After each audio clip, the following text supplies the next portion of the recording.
Hey there, so today I want to return to the wonderful world of voice acting. And today I want to return to a conversation we began yesterday talking about REKIETA.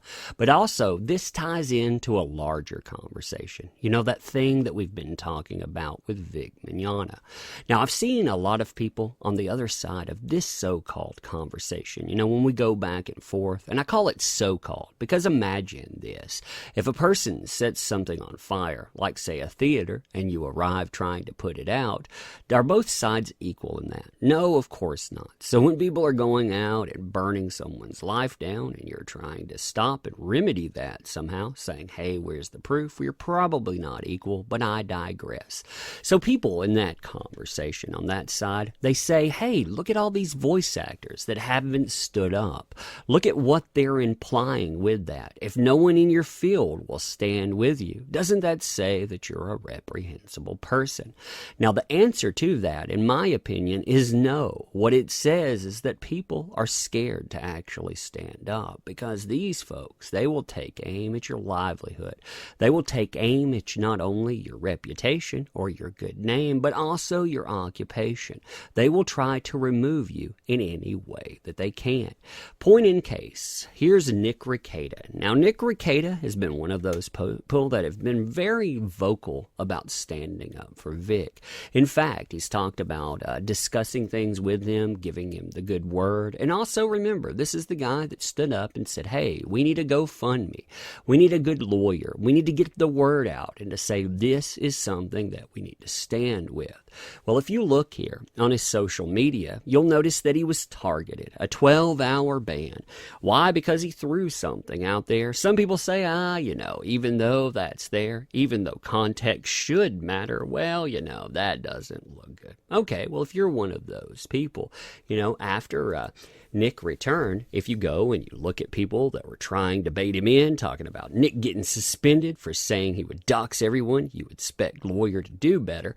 If you go in, you'll notice when he came back, he talks about Jack and Twitter support being humorless piles of refuse that say that context matters. But you'll notice that he didn't have that long to talk about this.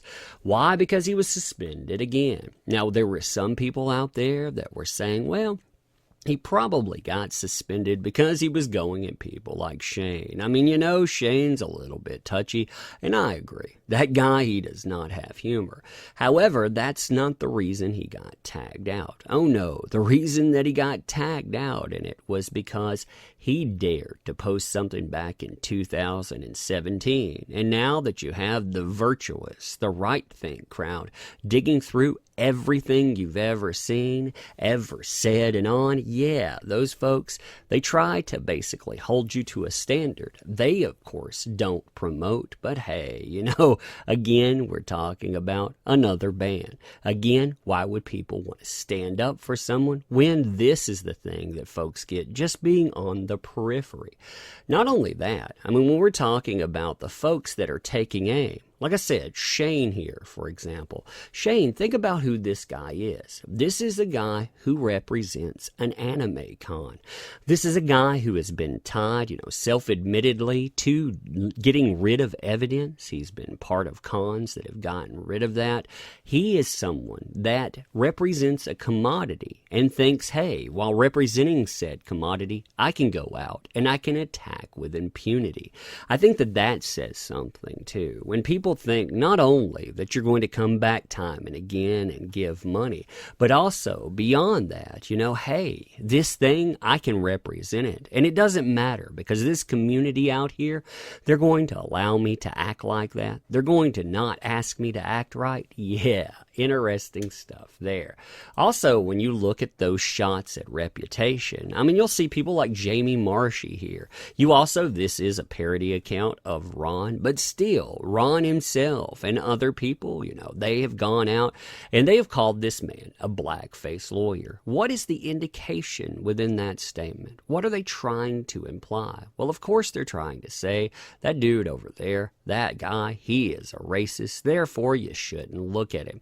They're trying to vilify, but also when they're doing it, they're trying to destroy reputation and they tie in occupation. You notice they throw in lawyer. They like to diminish occupation too, as we'll see in just a moment. Speaking of Ron, by the way, I mean, if you go back and you look at a certain conversation, this is the beginning here, you see REKIETA law get into something where somebody basically calls Ty, the beard, calls him an estate planner. So, REKIETA law says, oh, sweet cheeks, come on. Call me that again. That's the kind of behavior that got VIC in trouble to begin with. So, of course, calls that person again. Who comes into that? Well, it's old Ron, the real Ron. And what does Ron have to say? Well, you need to fill out one of these. Now, if people haven't seen what that is, this is Minnesota Office of Lawyers Professional Responsibility Complaint Form. This is a legit complaint form saying that you are complaining about a lawyer out there because of some type of wrongdoing. When you're complaining about, career malfeasance as well. I mean, if you look at this, what are they trying to say? They're trying to say that they would burn your job down because you decided that you would stand against them. I would go further with this too, and I would say that if somebody has already produced this, if you look at that, again, that conversation out there, well, when you look at it, he produces it rather quickly. It just comes up within dialogue. If they have that at the ready, they've already produced that before, and I think that says plenty. It not only says who and what they are, but it also says what links they'll go to try to put you in your place. So again, these are folks that are tied to voice acting directly or indirectly. Again, parody account, but still, you're talking about someone that is tied to a voice actor, voice actors themselves, cosplayers and on, all rallying for the cause of getting that guy out of the way because he stood up. Here you have media that is also tied to that. And the way that they go about it, you can see them taking aim indirectly at, say, Nick REKIETA, but also taking aim at the very people that they should be trying to court. Anime News Network, someone that's out there, says all of this stuff, it's just a conflated controversy. It's a fully invented idea. A guy getting his livelihood burned down doesn't really matter because there are two sides out there. You have young fans, all of you that are standing up on the fan side, you don't know what adult business is like. And the other side of that, well, there's the right-wing YouTube lawyers, because in this type of language, this type of context, right-wing to these folks, they're calling you current year Nazis.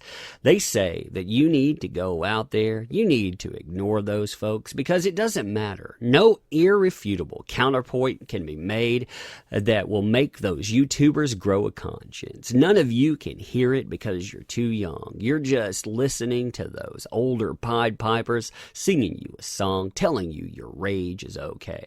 Not only that, they tell you that when you're going out and you see people acting unprofessional, you need to forgive them. Why? Because they can talk trash to you. They can treat you like crap. But, of course, if a Vic Mignogna actually did something like this, these folks would be talking about burning his life and livelihood down. Still, something for thee, but not for me. That's the way that all of these folks play. And again, they're doing that directly to people that buy these products. So here we have people that are invested, again, in the cons that basically put these folks up, telling you that they're unsafe, mind you, in their own words, while also telling you, hey, I'm going to put you in your place. I'm going to target you if you decide to stand another way. The voice actors tied to that, they're telling you the same thing. People that are tied to them too are also telling you, hey, we can operate with impunity. People that are out there, again, directly tied to media sources, they think that they can act like that.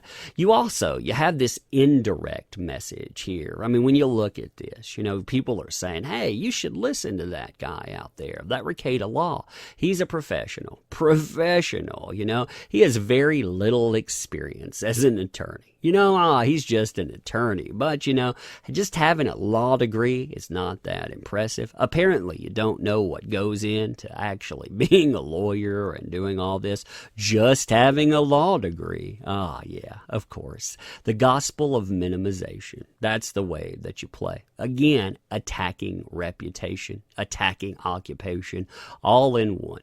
Acting loud is not impressive either. Again, going out and trying to say, hey, that guy, he's not trustworthy. He's not somebody that I would tune into.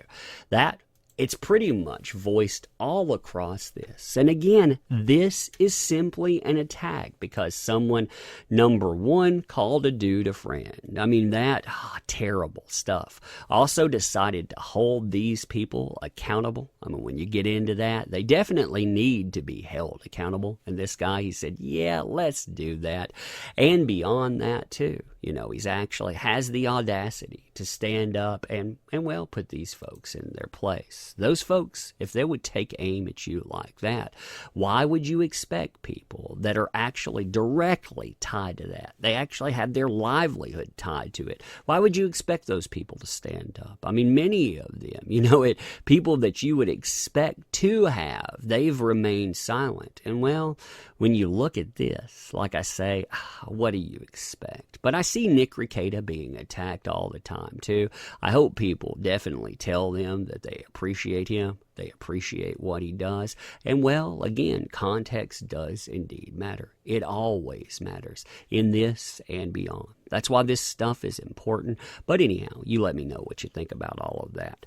If you like this kind of content too, if you say to yourself, that umbrella guy, I love what you do. I love your channel. In fact, yes indeed, context matters. And the context of my heartbeat says it pines for that channel day in and day again. Man, that's good stuff. Make sure that you sub. Make sure that you hit the bell for daily content. And if you want to go further, maybe you want to write out that context, in gold plating. Wouldn't that be lovely? Make sure that you hit up the links in the description. Seriously, all joking aside, check those out. They definitely help the channel out. Also, if you want to leave comments, I definitely would like to see what you think about this, pro and con. And again, make sure that you tell Nick REKIETA that he is definitely somebody that matters in this stuff. Also, I want to end in a way that all of these folks have forgotten. I try to end this way every time because I think that this matters more than anything. I want to tell you that, well, unlike them, I appreciate you. I definitely do. These folks, they have forgotten you. They have forgotten many of us, and that is a fault of theirs. They think that they did all of this stuff on their own. They accomplished everything. We know better. It's our money that we can give and we can take away. And well, I'm glad that you show up. You actually make these endeavors possible. So unlike these people, I want to thank you. I appreciate it, even if you don't agree with me. And, we'll do this again next time. So thanks.